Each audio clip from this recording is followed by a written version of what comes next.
All right, good afternoon, and welcome to today's edition of Mondays with Mendy. Today we're going to be talking about the holiness of hate.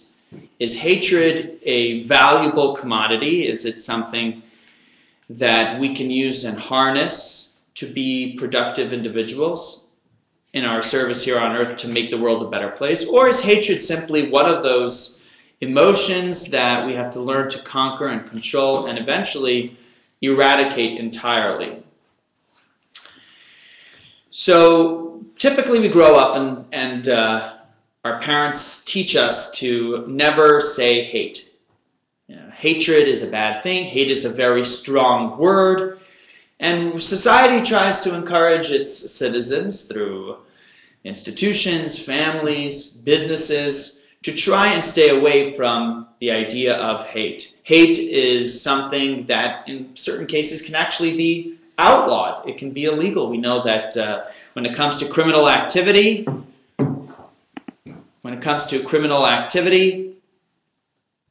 there are specific definitions for what constitutes a hate crime. And something that has hate attached to it, like a hate crime, can actually carry a greater sentence and falls under different rules and guidelines entirely.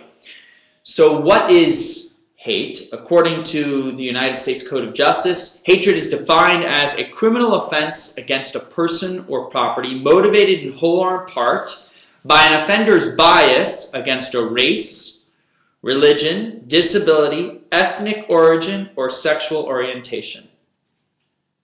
Anything that is done criminally against an individual based on one of those factors is defined as a hate crime and therefore carries its own laws. Western society in general feels, as I said, that hatred is probably a bad thing, and we try to be a more peace-loving group with forgiveness in our heart. And it's ironic, we're celebrating the new year, the secular new year, 2014. And one of the things that people often tell me when it comes to New Year's resolutions is that they will try to be more forgiving this year. They want to love more, be open to the world, and to do that, they're going to try to be more forgiving. So for a lot of us, we experience hatred as something completely bad. And isn't it true? Is that the Torah's perspective as well? Or is there something positive about hate? Certain areas where hatred is not only possible, but encouraged.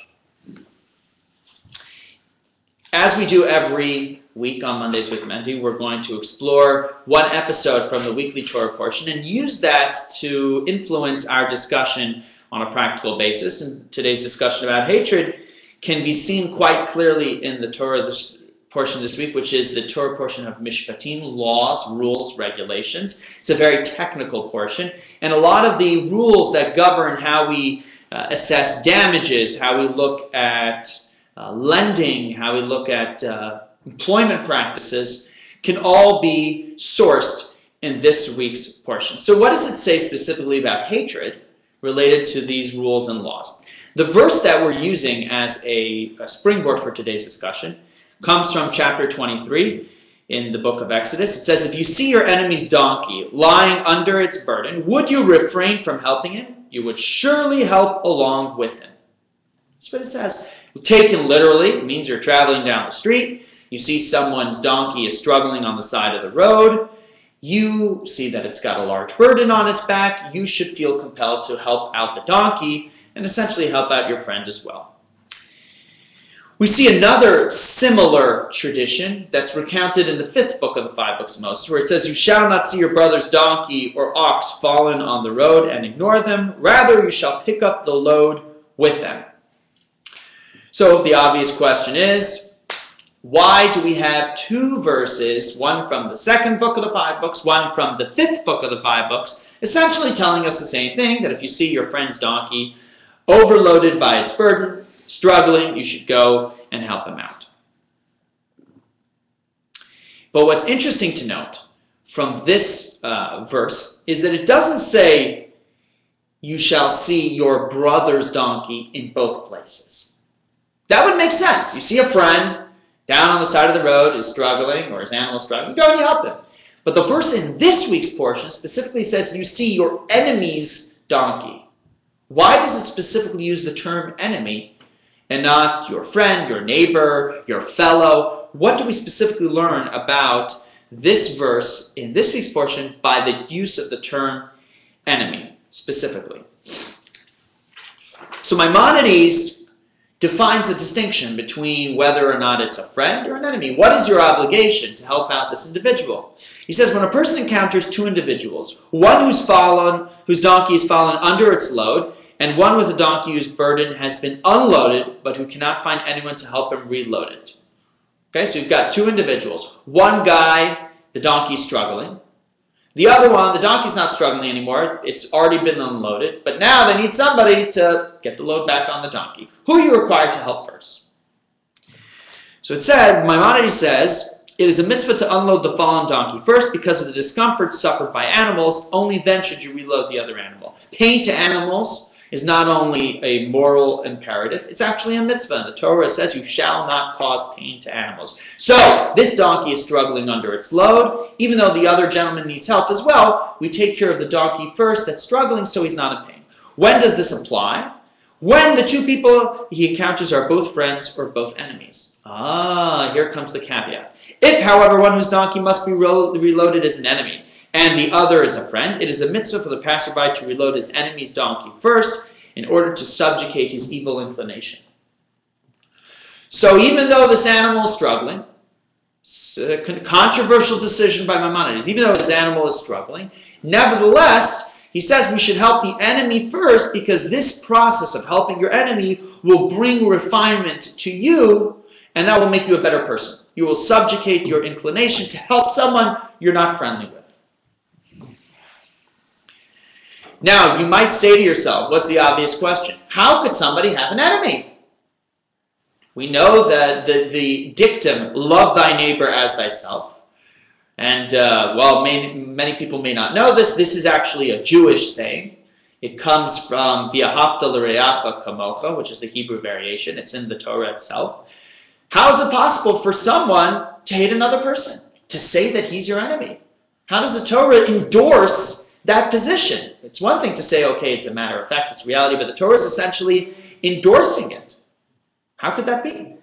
So here's what Maimonides says. How is it possible for someone to hate another person? It says you shall not hate someone.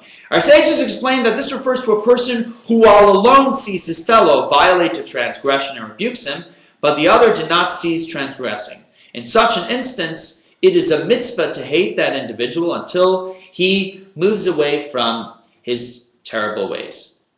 So what are we talking about? Why would someone hate another person? Because person A saw person B. Jack saw Robert do something wrong. Jack said, Robert, you really shouldn't do that, and Robert ignored him. At this point, the Torah is saying, according to Maimonides, Jack can have hatred for Robert until Robert fixes his ways. Even if he did not repent, if one sees him panic because of his cargo, it is a mitzvah to unload and reload with him, instead of leaving him at risk, because the Torah shows concerns for the lives of every individual, both the wicked and the righteous. So that's the enemy that we're referring to. Someone who does not respond to your critique and continues to behave badly. Nevertheless, if you see him struggling, you have to go and help him. Okay. So that's what an enemy is, and that's what a friend is. But the first thing we see here is that Maimonides is endorsing, in a specific instance, hatred. Hatred. So how could it be that hatred, something so powerful and so toxic, can be endorsed in this specific instance? Question number one. Okay, we understand that it's a very limited place. We understand that the person didn't start off with hatred in his heart. He started off with love in his heart. He tried to critique his friend in order to help him out. And yet, his friend did not accept the criticism. But even then, is it such a terrible thing that we actually encourage and endorse one having hate for another? Wouldn't it be better to take that energy that you're putting into this hatred of Robert, that Jack is putting into the hatred of Robert, take that energy and put it towards a positive purpose. Put it towards the purpose of perfecting yourself so that you become the best role model possible for Robert, rather than simply burning fuel on a person who's not responding to you. So in the Talmud it says the following about the unfortunate reality of vendettas. Because when one person wrongs another or chooses not to listen or respect what another person says, such as in this case where Jack has told Robert to do something to correct his behavior and Robert has snubbed him, people oftentimes develop vendettas, and vendettas are one of the worst things possible. Just in this past week's Torah portion, on Saturday morning at our neighborhood minyan, we were having a discussion about the Ten Commandments. And one of the Ten Commandments is jealousy. Do not covet thy neighbor's wife, his livestock, and so on and so forth. But essentially, it's jealousy. Why is jealousy one of the Ten Commandments? You're not doing anything. Don't kill, don't steal, don't commit adultery. All of those negative commandments, they're serious stuff. They're serious stuff. Does it make sense that jealousy should be up there as part of this group in the Ten Commandments? And the answer is yes, because of what jealousy leads to. It's the source of a terrible, terrible evil. And oftentimes, jealousy doesn't simply stay and harbor itself as a feeling, but rather burns and develops until it's a fuel-flamed fire, and then it can do really terrible things. And it can lead to murder and theft and adultery and so on and so forth. So in the Talmud it says the following. The Talmud's question is posed and based on this discussion that we have about a man helping his enemy's donkey. The Talmud says that when faced with the choice to help a friend unload his animal or an enemy unload his animal, the discussion we just had, preference is given to loading the enemy to subdue the evil inclination. That's what we brought down from Maimonides. Now, how is subduing the inclination relevant if hatred is a mitzvah? You're telling me that you should go and help your enemy because that will refine you as a human being, make you a better human being. You will overcoming the desire to pass the man by and ignore him. Nevertheless, you're going to help him. That's going to refine your character. But at the same time, you're telling me, why is he your enemy? Because you hate him because he didn't listen to your critique. And you're encouraging that hatred. So at one time, in one half of the equation, you're encouraging hatred of this individual. You're allowing it to come to pass. But at the same time, you're saying you should overcome that hatred and help him out. If that's the goal and that's the intention, then why encourage the hatred in the first place? The answer that the Talmud gives is that being that he hates him, it is expected that the hatred will be reciprocated. As it says, when one looks into the water, they see a reflection, same too, from the heart of one person to the heart of another person. So if you are showing hatred to that individual, they're probably going to hate you back. Reciprocity.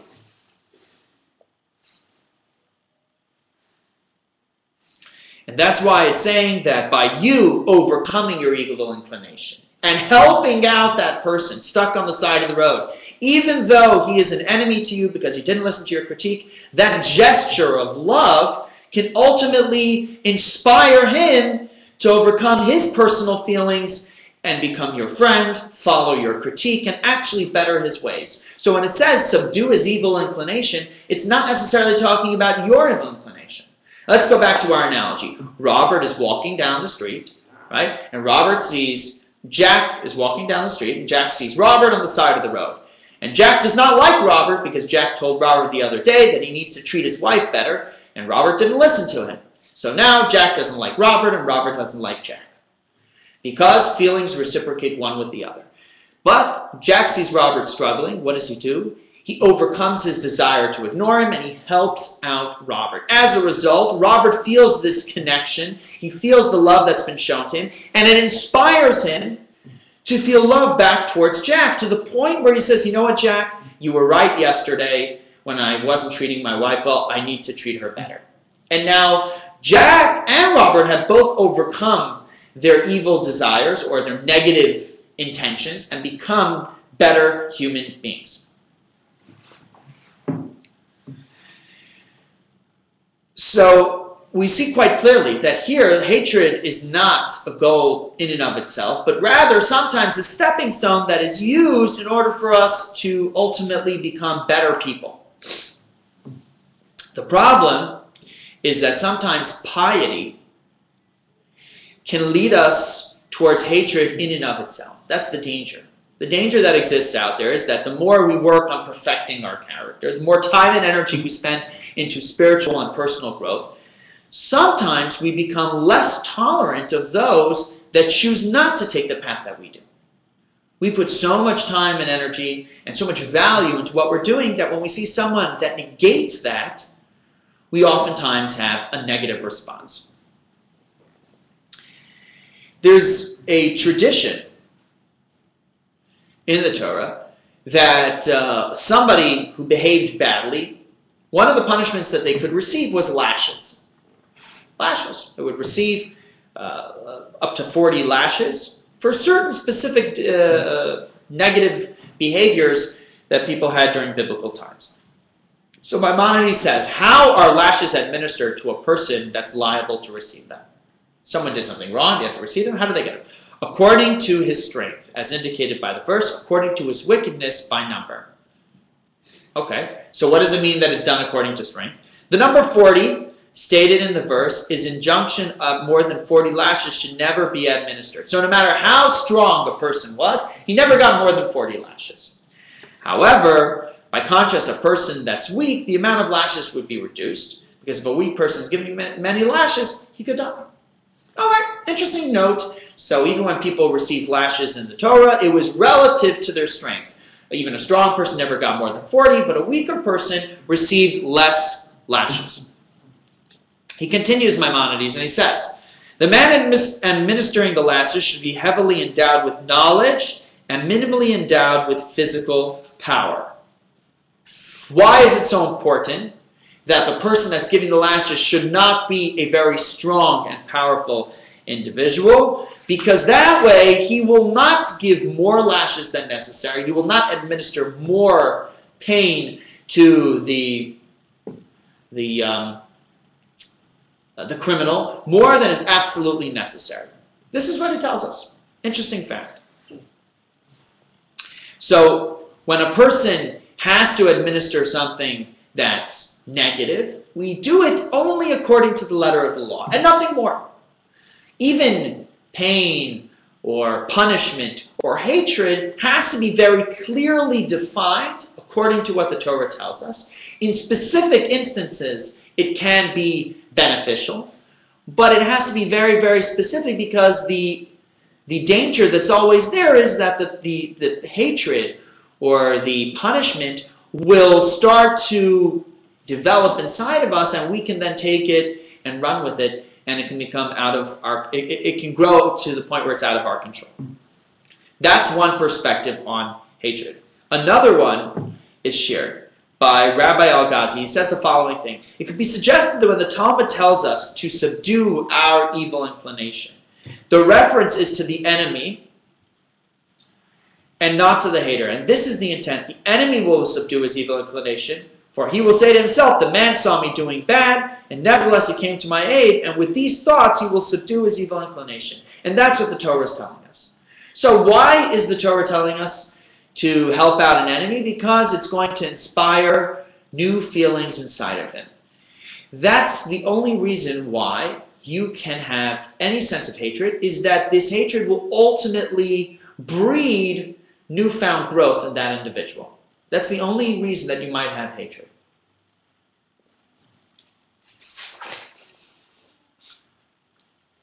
There's a story told about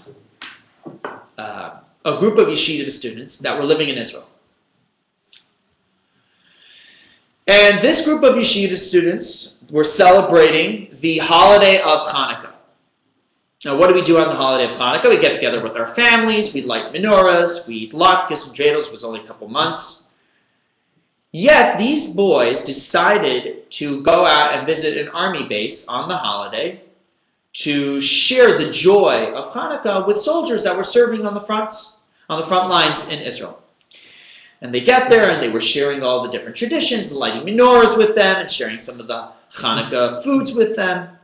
But one of the yeshiva boys noticed that one of the soldiers was totally ignoring this group of boys, sitting on the side, did not want to participate in the festivities, really had no interest whatsoever. So he walked over to him and he noticed that this was a gentleman who actually was pretty observant. He started talking to him and he could sense that this man was very observant, but had only decided to become more Jewishly observant recently in his life. And the yeshiva student couldn't understand that here's a man who celebrates the various Jewish traditions and yet offered an opportunity to participate in this Hanukkah party, was totally uninterested. He tried. He said, would you like a donut or something? The soldier answered the following. He says that I grew up a very religious man. And eventually, I gave it all up. I gave it all up, and for a long time I was not involved in my religion in any way, shape, or form. But I remember that even when I was younger and I was religious, one thing that I always felt was that, I didn't appreciate public displays of Judaism and large holiday celebrations. It just wasn't my thing. Never liked it. So as a result, when I was confronted with that, I decided to walk away from the whole religion. Recently, I came back to Jewish life.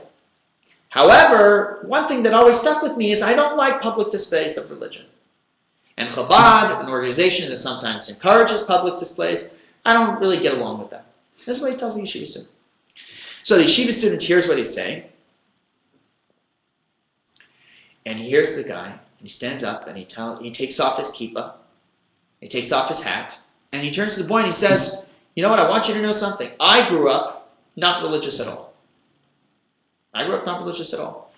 And one thing that stayed with me after I decided to become religious was that even when I was not observant, I always appreciated the large public displays of the holidays and the outgoing personalities of the rabbis that I met. They were always trying to give me some sense of connection to my Jewish faith, even though I was completely unpracticing and uninvolved in it. So later on, when I became religious, I always kept that special kinship and that special feeling for these kind of parties and celebrations. And this is what he shared with them. Why do I share this story? Here you have an example of two people that had feelings, powerful feelings, that stayed with them for years and years and years. Even as they both went through very dramatic parts of their lives, it stayed with them. But the difference between the feelings were that one was born and built out of hatred and animosity, and one was born and built out of love. And as a result, the one that was born and built out of love ultimately won and conquered the other one to this point where this boy, this soldier, stood up, took the donut, and started dancing with the group. Why? Because the power of love ultimately can conquer and control the power of hate. This is the way we believe that God created these two emotional attributes. Both exist equally. But if you look at the chart of how emotional characteristics are charted in the human body, and there's love is compared to the right side, fear is compared to the left side, and so on and so forth, you'll notice that the reason love is put on the right, as is highlighted in numerous places in Jewish tradition, is that the right represents abundance, and left represents minimalism. So we believe that the world was created and designed so that love should be more powerful than hatred. It doesn't negate the existence of hatred. It doesn't mean that hatred can't be a powerful tool that when harnessed in very specific instances, it can bring about great change and it can inspire people. It can bring about conviction and passion. But ultimately, that should not be our overriding goal, to be a man of hatred, but rather to be a person of love, because love is the most powerful of the two. And when put together, love can ultimately conquer that. In the book of Tanya, which was written by the first Chabad Rebbe, over 325 years ago. He says the following: those that are close to a person that you rebuke, you critique, and they don't listen to you. Right? So we mentioned earlier that the Torah says you should feel hatred toward that person, the fact that they haven't followed your critique. However, at the same time that you feel animosity towards that person, it still says you have to love every fellow like you love yourself. It doesn't say love every fellow except for the ones that critique you. So how do you feel hatred and love for the same person at the same time? Doesn't seem possible. But the Alter Rebbe says yes, it is. Hatred is dictated because of the wickedness inside of them, and love is proper on the account of the hidden good that is there, that is latent inside of that individual. If you look at every person, and you're not deluded into delusional, you recognize that these people have some real negative traits inside of them, perform some negative things, and you come over to them, and you lovingly and passionately explain to them how they could perfect themselves and make themselves better people, and they negate it entirely. Right? How many of you have tried to help a family member or a coworker with the real good intentions, and your critique has fallen completely on deaf ears? It happens to all of us. So for that moment, and in that experience, you feel anger. You feel hatred, but not directed to the individual as a whole. You feel anger and hatred directed towards this negative quality that exists inside of them. At the same time, you also know and recognize that these people have good inside of them. They have a soul, they have a spark that, when developed and nurtured, has the potential to completely redefine their behavior. And it is based on that specific spark, it's based on that nature that exists inside of them, that you work and you continue to show love towards them. So hatred towards the negative qualities does not define your entire relationship. It doesn't mean that you separate from that person, but rather you recognize the obstacle and the challenge, and you work doubly hard to try and overcome it.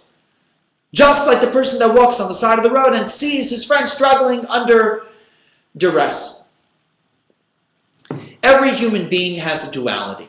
Every human being has duality inside. We have an animalistic soul, we have a spiritual soul. And we know ourselves the challenge that exists. We know better than everyone when we succeed in conquering the animalistic desires and tendencies, and when we fail, and they rule and control over us. We know the truth.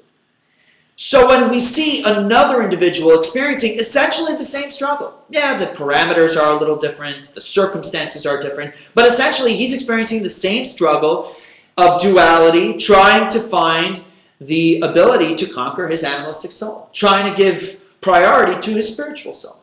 He's experiencing the same struggle that we are. How can we not feel, yes, anger towards the animalistic tendencies that he expresses, but love and acceptance for him, for his positive ability that he possesses, and for the fact that he's just like us. We have to feel that way, and we have to develop that to the point where that becomes our natural reaction when our critiques fall on deaf ears. When we find that even after positive encouragement, our friends and our fellows still continue with the error of their ways. So why does it say, love your fellow as yourself? Why use the term v'ahavta l'reacha? Why your fellow?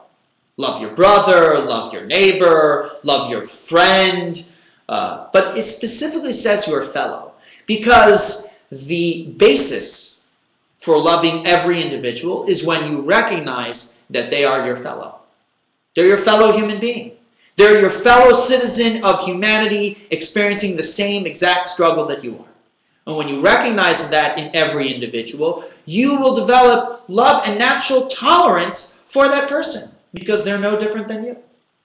Now, tolerance, acceptance, and love does not negate your recognition of the negativity that exists inside that person. Because a true friend is someone that's there to correct their fellow when it's necessary. So you are capable of experiencing both feelings at the same time. Yes, you love them. Yes, you care for them. But when you see a travesty, when you see an injustice, when you see something wrong, you stand up and you correct it. You call it out, because that's what good friends do. And because that's the key to helping that person move beyond their struggles. And wouldn't you want someone to step in and help you when you needed help? Someone to lift you up out of your mud, your quicksand? Of course you would. Everybody would love to have a second chance and a second opportunity. And so when we're there to provide that to a friend, or not even a friend, simply to a fellow, we have to be ready to answer that call. So in conclusion, does the holiness of hate exist? Absolutely. It does. But it has to be in a very specified and controlled manner. Hatred, even born out of holiness, even born out of selfless desire to see that person realize their full potential, to see that person become a better human being. It is not hatred that controls our relationship with them. It doesn't define how we see that person. We don't hate them as an entity, but rather we are disappointed by some of the decisions they make. We're disappointed by the expression of negativity. And we use that to strategize and figure out, how do we help this person overcome that? We shower them with love. That's how we do it. We see them struggling, we redouble our efforts. We show more support than we did before, because we know that ultimately love will conquer all.